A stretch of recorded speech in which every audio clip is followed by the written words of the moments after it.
પ્રપંચમાં આખા પ્રપંચ જે છે એ બ્રહ્મનું આ રીતે કાર્યરૂપ છે. પણ એ કાર્ય કેવું છે? આત્મકૃતે પરિણામાત, પોતાના સ્વરૂપથી જ આત્મકૃતે પરિણામાત, પોતે જ આ પરિણામ પામ્યો છે જગતના રૂપમાં, પોતાના સ્વરૂપથી જ આ જગતના રૂપમાં એ પરિણામ પામ્યો છે.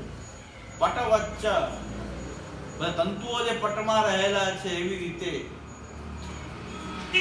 આ સૂત્રોથી આખું જગત જે છે બ્રહ્માત્મક છે. આ બે સૂત્રો બ્રહ્મસૂત્રમાં કહેવામાં આવ્યું છે. આત્મકૃતે પરિણામાન, પોતાના સ્વરૂપથી જ આખી સૃષ્ટિ થયેલી છે, એટલે બધું જ જે છે એ બ્રહ્માત્મક હોવાથી એતદ ઉક્તમ, આ જ વસ્તુ નિબંધીય સર્વનિર્ણય પ્રકરણે, આ જ વસ્તુ સર્વનિર્ણય પ્રકરણમાં, નિબંધના સર્વનિર્ણય પ્રકરણમાં શ્રી મહાપ્રભુજી આજ્ઞા કહે છે પ્રપંચ ભાવો ભગવત્યેવ લીન પ્રકટી ભવતી ઇતિ તત્વાર્થ નિબંધ શાસ્ત્રાર્થ પ્રકરણ 68મી કારિકા. કે પ્રપંચ ભાવ, પ્રપંચ જે છે એ ભગવાનની અંદર જે લીન થયેલું પ્રપંચ છે, ભગવાનમાં લીન થયેલું પ્રપંચ જે છે એ જ બહાર આવી રહ્યું છે. જે વસ્તુ જ્યારે પ્રલય થાય છે ત્યારે આ જગત જે છે એનો નાશ નથી થતો, પણ ભગવાનની અંદર એ લીન થઈ જાય છે. અંદર ભગવાનની અંદર એ લીન થયેલું આ જગત છે એ જ્યારે ભગવાન સૃષ્ટિ કરે છે ત્યારે લીન થયેલું જે જગત છે એ જ પાછું બહાર આવે છે. એટલે કોઈનો અભાવ થતો નથી, કોઈ જાતું નથી, બધા જ ભગવાનની અંદર પ્રવિષ્ટ થાય છે અને ભગવાનમાંથી બહાર આવી રહ્યા છે. એટલે ભગવાનની અંદર લીન થયેલું પ્રપંચ જ પ્રકટી ભવતી, એ બહાર પ્રકટ થઈ રહ્યું છે. એટલે આવિર્ભાવ અને તિરુભાવની પ્રક્રિયાથી આખો શુદ્ધ બ્રહ્મવાદનું નિષ્કૃષ્ટ સ્વરૂપમ બ્રહ્મવાદસ્ય નિષ્કૃષ્ટ સ્વરૂપમ આપણે આ રીતે અહીં જાણવું જોઈએ. એટલે આખો બ્રહ્મવાદ જે છે આપણને સાકાર બ્રહ્મવાદ એક સ્થાપકો વેદ પારક, કેવલ ભગવાનનો આકાર જ સાકાર છે એવું નહીં, જેટલા પણ આકાર છે બ્રહ્માત્મક, જેટલા પણ આકારો નામ રૂપ જે છે એ બ્રહ્મે લીધેલા નામ રૂપ છે. એટલે આપણે ઠાકોરજીના સ્વરૂપમાં પણ હવે એમ માનીએ, ભેદભાવ માનતા હોય તો જેટલા પણ આકાર છે, ઊંચા નીચા જેટલા પણ પ્રકારના નામ રૂપ જે છે એ બધું જ હકીકતમાં તો એ આત્મકૃતે પરિણામાત હોવાથી, બધા ભગવાનનું પરિણામ હોવાથી એ શુદ્ધ બ્રહ્મવાદને જાણીને ભક્તિ કરવામાં આવે તો ભક્તિમાં કોઈ અંતરાય ઉત્પન્ન ક્યારે થઈ શકે નહીં, કોઈ આપણને છેતરી શકે નહીં, નિધિ સ્વરૂપ વાતથી છેતરી શકે નહીં, કોઈ તમારા ઠાકોરજી એ પુષ્ટ આવેલા નથી, બરાબર પુષ્ટ થયેલા નથી, કે કાંઈ પણ કહેવામાં આપણને ઠાકોરજીમાં ક્યારે અભાવ, આપણી ભક્તિમાં કોઈ અંતરાય ઉત્પન્ન થાય એટલે, કારણ કે બ્રહ્માત્મક તો છે અને બ્રહ્મ છે તો ભાવથી ભગવાન તો પ્રકટ થવા સમર્થ છે. સર્વત્ર જો સમર્થ હોય, ઘડામાં સમર્થ હોય પ્રકટ થવા, એના રૂપમાંથી કેમ પ્રકટ ન થાય? ઘડામાં જો ભગવાન પ્રકટ થઈ શકે તો પછી એના રૂપમાં કેવી રીતે પ્રકટ ન થાય? તો દૃઢ વિશ્વાસપૂર્વક જ્યારે ભક્તિ કરવામાં આવે તો ભગવાન પ્રહલાદજીને સંકલ્પ હતો તો દરેક થાંભલામાંથી પણ ભગવાન પ્રકટ થયા, તો ભગવદ રૂપમાં સાક્ષાત ભગવાનનો આદિદૈવિક સ્વરૂપનો આવિર્ભાવ એ પ્રકટ કેમ ન થઈ શકે? એવા ભાવથી આપણે ભગવાનને ભજી શકીએ. એટલા માટે બ્રહ્મવાદના સ્વરૂપને જાણીએ. આને ડંકો ક્યારે વાગે કે આ બ્રહ્મવાદને સમજીને બધા જ ભગવત સ્વરૂપોમાં એક આપણે કૃષ્ણનો ભાવ રાખીએ અને કૃષ્ણ ભાવથી એ સાક્ષાત કૃષ્ણ પ્રકટ થયો એવા ભાવથી જ્યારે આપણે ભક્તિ કરીએ, આપણા પ્રભુની સેવા કરીએ, ભક્તિ પુરુષાર્થ રૂપની સેવા કરીએ, ત્યારે ખરેખર બ્રહ્મવાદનો શ્રી મહાપ્રભુજીનો ડંકો ત્યારે વાગે. આ જ બ્રહ્મવાદનો ડંકો વાગે. આ બ્રહ્મવાદના સ્વરૂપોને સમજવાથી ભક્તિમાં અંતરાય, ભક્તિ આપણી અંતરાય વગરની એ ભક્તિ થઈ જાય. અને હમણાં યુટ્યુબમાં એવું ચમત્કારિક પ્રવચન પણ મેં સાંભળ્યું, બહુ ચમત્કારિક પ્રવચન છે યુટ્યુબમાં મહારાજશ્રીનું, કે યુટ્યુબમાં કોઈ સર્ચ કરવું હોય તો કરજો. પુષ્ટિ માર્ગમાં ઘરે બિરાજતા ઠાકોરજીના દર્શન કરાવાય કે નહીં, એ પ્રશ્ન ઉપર મહારાજશ્રીનું પ્રવચન છે. બહુ સૈદ્ધાંતિક રીતે સૈદ્ધાંતિક જવાબ આપ્યો કે આપણા ઘરના ઠાકોરજી શું કઈ પ્રદર્શનની વસ્તુ છે કે આપણે કોઈ આપણી તિજોરી ખોલીને કોઈને બતાવીએ છીએ કે પ્રદર્શનની આ વસ્તુ છે, કે ઠાકોરજી જ હોય છે, પછી 200 વર્ષના 500 વર્ષના કશું મ્યુઝિયમ છે? આ તો આપણે શું મ્યુઝિયમ ભેગું કર્યું છે કે 200 વર્ષના 500 વર્ષના 1000 વર્ષના ઠાકોરજી છે એવું બતાવી રહ્યા છે આપણે? તો 1000 વર્ષના ઠાકોરજીને અત્યારે પૂછતા ઠાકોરજીમાં કોઈ ભેદ હોઈ શકે નહીં, બધા ભગવત સ્વરૂપ જ છે. પ્રવચન તો એકદમ સૈદ્ધાંતિક અને આપણને બધાને ગળે ઉતારવું જ જોઈએ એવું પ્રવચન કર્યું. પણ એ મહારાજશ્રીએ લગભગ એરિયા વાઇઝ હવેલી કરી છે. એનું શું કરવું?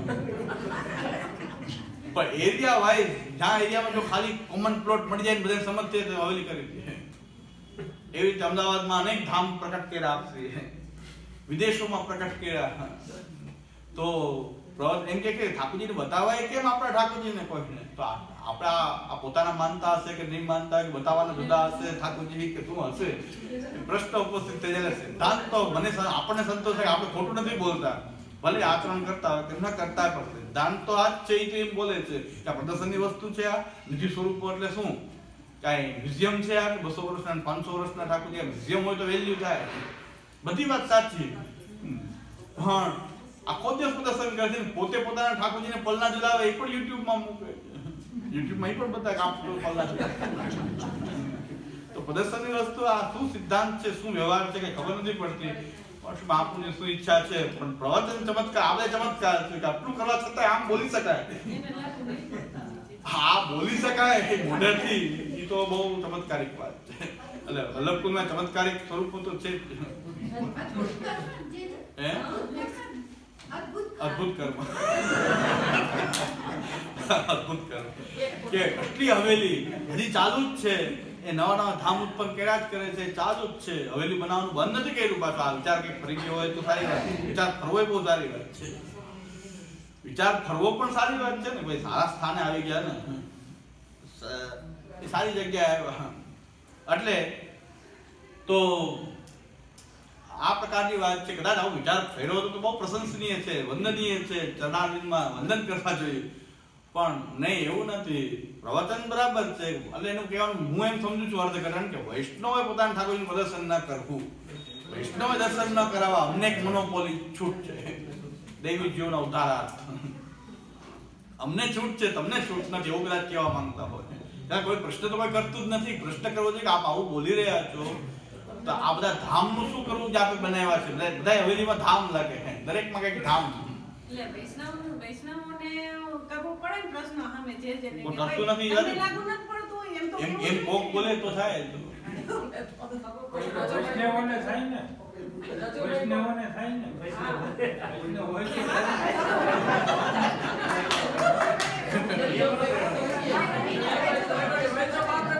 એટલે પછી સામુદાય આજ્ઞા કરી કે કોઈ બોલવા માંડશે તો ક્યારેક સાચું બોલી જ જશે. બોલશે એ રીતે ભલે ખોટું બોલે, ખંડન કરવા માટે બોલો, ક્યારેક સાચું બોલશે તો ક્યાંક સાચું બોલે છે, બોલવા માંડ્યા છે. આ ચમત્કારિક પ્રવચન છે. મને તો એમથી યુટ્યુબમાં શું બોલશે કદાચ દર્શન કરાવવા છે એવું બોલશે કદાચ. તો એવું હેડિંગ તો મેં છે કે આ તો સાંભળવું જોઈએ, કે આ તો એમ જ કહેશે કે દર્શન કરાવવા જોઈએ, કે એ લોકો તો મત ઈ જ છે. આવું કેમ બોલે? આટલું બધું એકદમ આપણે જે વાત કરી વાત કરી રહ્યા છે કે આપણે પ્રદર્શનની વસ્તુ છે, આપણે તિજોરી ખોલીને બતાવાય કોઈને. આપણે પ્રદર્શનની વસ્તુ છે. નિધિ સ્વરૂપ શું હોય? શું 500 વર્ષના સ્વરૂપ અત્યારના સ્વરૂપ ભેદ કે મ્યુઝિયમ હોય તો ભેદ છે. તમે મ્યુઝિયમ ભેગું કર્યું છે ઘરમાં કે આ ઠાકોરજીની વેલ્યુ આટલા વર્ષ જૂની છે, આટલા વર્ષ જૂની છે. આ ભગવત સ્વરૂપ છે, કૃષ્ણ જ છે, ઠાકોરજી જ છે, બીજું કંઈ છે જ નહીં. તો પછી એમાં ભેદ છે ના. બધું સૈદ્ધાંતિક વાત છે, એમાં કાંઈ ખોટી વાત નથી, વંદનીય વાત છે, બધી સ્વીકાર્ય વાત છે. પણ એ પોતે જ હવેલી બનાવવાની ચાલુ જ છે. હમણાં તો એમને નવો વિચાર આવ્યો છે, સ્ટેચ્યુ ઓફ યુનિટીની બદલે સ્ટેચ્યુ ઓફ પુષ્ટિ. વલ્લભાચાર્યની 84 ફૂટની પ્રતિમા પ્રકટ, સ્ટેચ્યુ ઓફ પુષ્ટિ. એટલે આપણો આ નિષ્કૃષ્ટ બ્રહ્મવાદનું સ્વરૂપ એકવાર સમજી લઈએ તો બધા પ્રશ્ન હલ થઈ જાય. બધા સબ દુઃખ દૂર ભય સખી, આ બધા સબ વ્રત ભંગ ભય સખી, એક વ્રત નિશ્ચય કર લીનો. બધું બ્રહ્માત્મક છે. આ સબ વ્રત ભંગ ભય સખી, અત્યંતા ભાવ, અનન્ય ભાવ. આ બધા સબ વ્રત ભંગ ભય સખી, એક વ્રત નિશ્ચય કર લીનો. હવે એક જ વ્રત છે કે બધું કૃષ્ણમય છે. અખંડમ કૃષ્ણવત સર્વમ. શ્રી મહાપ્રભુજી બ્રહ્માત્મક કે છેલ્લે એમ પણ કહે છે અખંડમ કૃષ્ણવત સર્વમ. તો બધે આપણો કૃષ્ણ દેખાવો જોઈએ એવી દૃષ્ટિ ઉત્પન્ન થાય. બધે જ કૃષ્ણ છે, આપણો કૃષ્ણ સર્વત્ર પ્રકટ થઈ રહ્યો છે. સેવીના રૂપમાં નહીં, પણ એ સેવ્ય તો એક જ હોય, પણ એ સેવ્ય પાછો એના પ્રેમવશ જો બધે આસક્તિ ભ્રમણી આવે કે બધે સેવ્યનું દર્શન થવા માંડે તો સર્વાત્મ ભાવ થઈ જાય. એટલે બ્રહ્મવાદનું સ્વરૂપ તો કમસે કમ સર્વાત્મ ભાવ ન થાય, પણ બ્રહ્મવાદના સ્વરૂપથી તો એટલું મનમાં એક જ્ઞાન થઈ જાય જેને કહેવાય છે પરોક્ષ બ્રહ્મ જ્ઞાન કહેવાય. અપરોક્ષ બ્રહ્મ જ્ઞાન નહીં, પણ પરોક્ષ બ્રહ્મ જ્ઞાન. કે પરોક્ષ બ્રહ્મ જ્ઞાન શાસ્ત્રથી, આ પ્રમેય રત્નાનુથી બ્રહ્મવાદનું સ્વરૂપ એવું નિષ્કૃષ્ટ થઈ ગયું કે સર્વરૂપથી ભગવાન જ બ્રહ્મ જ સર્વરૂપ થયો છે. એ પરોક્ષ બ્રહ્મવાદ છે. અપરોક્ષ બ્રહ્મવાદ વિરાટ.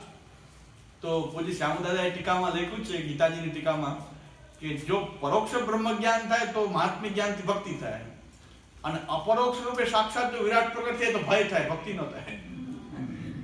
કે વિરાટ જોવું જોવાય નહીં, જોવા તો ભાઈ ભય લાગવા માંડે. ભાઈ આપણા ઠાકોરજીથી ભય લાગે પછી તો કે આવો વિરાટ પુરુષ છે આ તો ભય થશે. પરોક્ષ બ્રહ્મ જ્ઞાન છે ભક્તિજનક છે, અને અપરોક્ષ બ્રહ્મ જ્ઞાન છે ભયજનક. તેને રૂપેણ ચતુર્ભુજેન સહસ્ત્રબાહુ ભવ વિશ્વ મૂર્તે. અર્જુને કીધું આ જોઈ લીધું બસ થઈ ગયું, હવે આ પાછા પેલા હતા ચતુર્ભુજ રૂપથી પાછા થઈ ગયા, આ જોઈ લીધું ઘણું થઈ ગયું, હવે આગળ નથી જોવું, આના રૂપે રહેશું તો પછી આપણી પાસે હોય. તેને રૂપેણ ચતુર્ભુજેન સહસ્ત્રબાહુ ભવ વિશ્વ મૂર્તે. હવે પાછા પેલા હતા એવા જ થઈ જાવ. એટલે આપણે આ અપરોક્ષ બ્રહ્મ જ્ઞાન છે તો કોકને જ ભક્તિ પ્રકટ કરાવી શકે, બાકી તો ભય જ પ્રકટ કરે. પણ પરોક્ષ બ્રહ્મ જ્ઞાનનો જે સિદ્ધાંત છે બ્રહ્મવાદનો, સાકાર બ્રહ્મવાદ એક સ્થાપકો વેદ પારગ. આવા પાયાથી કોઈ ભણીને પુષ્ટિ માર્ગમાં દીક્ષા લઈને આગળ વધે તો ક્યારેય પણ એનો પાયો એટલો બ્રહ્મવાદ ઉપર ઉભેલો જે પાયો જે છે એટલો મજબૂત હોવો જોઈએ કે ભક્તિ માર્ગમાં કોઈ પ્રશ્ન આગળ રહે જ નહીં. એક પ્રશ્ન લઈને આવે, સમાધાન કરતા નહીં, બીજો પ્રશ્ન સમાધાન, બધા પ્રશ્નો એક સાથે સમાધાન. સર્વ બ્રહ્માત્મક હોવા બધા પ્રશ્ન આપણા હલ થઈ ગયા. અભાવની બધી વ્યાખ્યા, ભાઈ અન્યન્ય ભાવ નિરાકરણ કર્યું તો અત્યંત ભાવ નિરાકરણ થઈ ગયું. અભાવ જ નથી, કારણ કે અમારો બ્રહ્માત્મક છે, એ પાછું શ્રુતિ સિદ્ધ છે, પ્રમાણ સિદ્ધ છે કે સર્વમયમ છે, એવું તાપનીય સ્મૃતિમાં પણ કહ્યું છે. એટલે આ નિષ્કૃષ્ટ બ્રહ્મવાદનું સ્વરૂપ સમજાય જાય તો બધું સમજાય જાય કે ભાઈ અમારું આ નિષ્કૃષ્ટ સ્વરૂપ બ્રહ્મવાદનું આવું છે કે સર્વ ભગવાન સર્વરૂપ થયો છે. સર્વરૂપ થયો છે તો સેવ્ય રૂપમાં પણ એ જ થયો છે, સેવક રૂપમાં પણ એ થયો છે, સેવા રૂપમાં પણ એ થયો છે. નામ રૂપ અને કર્મ ત્રણેય. સેવા પણ એ જ છે, સેવા પણ એ બહેનો છે, કર્મ રૂપ સેવા કર્મ પણ એ બહેનો છે, સેવ્ય રૂપ એ બહેનો છે, સેવક રૂપ આપણે પણ એ જ બહેના. ઘણા કહે છે કે મહાપ્રભુજીને એક વિદ્યાર્થીએ મને કહ્યું કે આપણે ત્યાં મહાપ્રભુજીને કૃષ્ણ કહેવાય અતિશયોક્તિ નથી, આ બધું થોડીક વધારે પડતું કે નહીં, વધારે પડતું નથી. તમે બ્રહ્મવાદ સમજો તો આપણે પણ એ છીએ તો મહાપ્રભુજીને શું વાંધો? આપણે પણ હકીકતમાં આપણા જેવા તુચ્છ જીવ પણ બ્રહ્માત્મક હોવાને નાતે આપણે પણ જો એ કૃષ્ણાત્મક છીએ, કૃષ્ણના અંશાત્મક હોવાથી કૃષ્ણ છીએ, તો મહાપ્રભુજીમાં કોઈ અતિશયોક્તિ નથી. આ બ્રહ્મવાદ ન સમજો તો અતિશયોક્તિ લાગશે કદાચ કે ભાવ કદાચ વધારે પડતું નથી કહેવાય ગયું કે મહાપ્રભુ સાક્ષાત કૃષ્ણ છે, એવું અતિશયોક્તિ નથી, જરાય નથી. કારણ કે બ્રહ્મવાદમાં અમે તો એમ કહીએ છીએ કે તું ને હું પણ એ બહેના જ છીએ, કૃષ્ણ જ બહેના છીએ. તો મહાપ્રભુજી જેવું આ અલૌકિક આદિદેવિક આચાર્ય રૂપ શા માટે કૃષ્ણ રૂપ ન હોઈ શકે? પણ મૂળ રૂપને છોડીને કોઈને ખાલી કૃષ્ણ મહાન હું એ સિદ્ધાંત વિપરીત વાત છે. પણ મૂળ રૂપ કૃષ્ણને જાણીને કૃષ્ણ સર્વરૂપ થયો છે એમ માનીને કોઈને કૃષ્ણાત્મકતા આપણે સિદ્ધ કરીએ તો એમાં મહાપ્રભુજીમાં તો શું એક ઘડામણ તૃણમાં કે સુનિશ્ચય સપાકે છે પંડિતા સમદર્શિના, ત્યાં સુધી આ વાત જાય છે. આ તો બ્રહ્મવાદની વાત તો અમારી ત્યાં સુધી જાય છે કે મહાપ્રભુજી સુધી સીમિત નથી કે બાલક સબ બ્રહ્મ જાણીએ જાકો વેદ વિમલ યસ ગાહે. ખાલી બ્રહ્મ બાલક જ છે એવું નથી, પણ બ્રહ્માત્મકતાની વાત તો બહુ આપણી આગળ સુધી જાય છે. આમ તો બોલાય નહીં, જાય મુખરતા દોષ કહેવાય, સુનિશ્ચય સપાકે એમ કહી દઉં છું ખાલી, પણ આ વાત ત્યાં સુધી જાય છે કે બ્રહ્મવાદની વાત છે. આવો આપણો સિદ્ધાંત, આપણા સિદ્ધાંત છે, આના ઉપર આપણી ભક્તિ ઊભી છે, સેવા ઊભી છે, સમર્પણ સેવા બધું આ પાયા ઉપર ઊભું છે. એટલે એ આપણે સમજી લઈએ.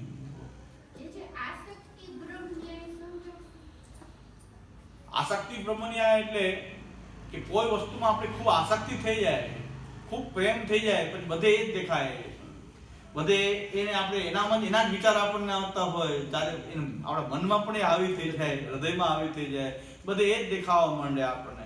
લૌકિક વસ્તુની લિમિટેશન એવી છે કે જેને પ્રેમ કરીએ છીએ ત્યાં ભ્રમ રહે છે, આસક્તિથી ભ્રમ થાય છે. કોઈ વ્યક્તિ આવે તો આપણે જેને પ્રેમ કરતા એ વ્યક્તિ આવી રહ્યો છે એવું લાગે, એ ભ્રમ હોય છે. પણ ભગવાનના સંદર્ભમાં એ ભ્રમ નથી, કારણ કે સર્વરૂપ હોવાથી એ સર્વ રીતે એ તો છે જ, તો ભ્રમ ક્યાં છે? તો ભગવાનનું સર્વત્ર દેખાવું ભ્રમ નથી, કારણ કે સર્વરૂપ થઈ શકે છે, એ સર્વરૂપમાં આવી શકે છે, સર્વરૂપમાં દેખાઈ શકે છે.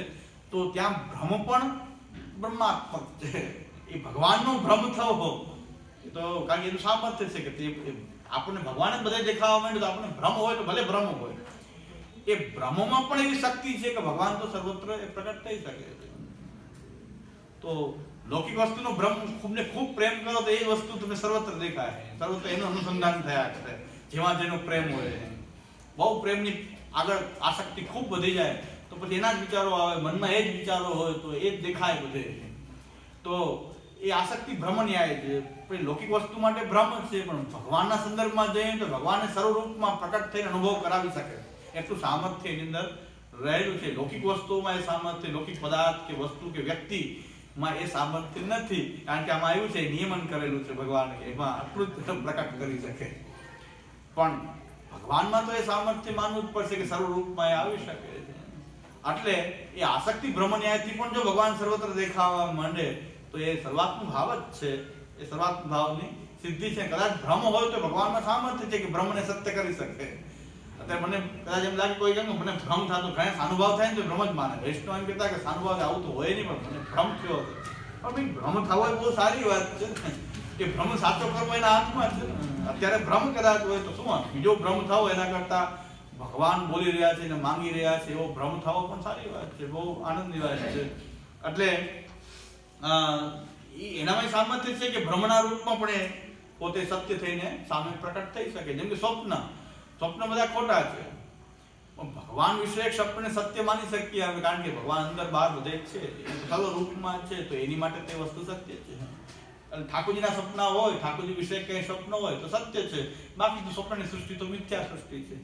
સ્વપ્ન બધા સાચા નથી, પણ ઠાકોરજી વિશે સ્વપ્ન હોય તો એને આપણે સાચું માનીએ છીએ, કારણ કે ભગવાન અંદર બહાર બધે સ્થિતિ કરી રહ્યા છે, સર્વત્ર સ્થિતિ કરી રહ્યા છે. એટલે અને સર્વરૂપમાં પ્રકટ થવાનું સામર્થ્ય છે. એટલે આ આપણો વિષય છે કે અહીંયા આપણે અહીં સુધી રાખીએ છીએ. હવે આગળ આપણો વિષય આગળ ચાલશે. એક કયો ટોપિક આવે છે આગળ? આ બ્રહ્મવાદ આપણું સિદ્ધ થઈ ગયું. હવે અવાંતર કાર્યકારણીઓ આવિર્ભાવ વિષયે બ્રહ્મવાદાનુસારીની પ્રક્રિયા. અવાંતર કાર્યકારણ ભાવ કેવી રીતે છે? આવિર્ભાવ વિષયે, આવિર્ભાવના વિષયમાં અવાંતર કાર્યકારણીઓ આવિર્ભાવ વિષયે, કાર્યકારણના રૂપમાં જે આવિર્ભાવ છે જો વિષય છે એમાં બ્રહ્મવાદાનુસાર જે પ્રક્રિયા શું છે એ પ્રક્રિયા હવે સમજાવવામાં આવશે. આટલો આપણો વિષય છે.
Trying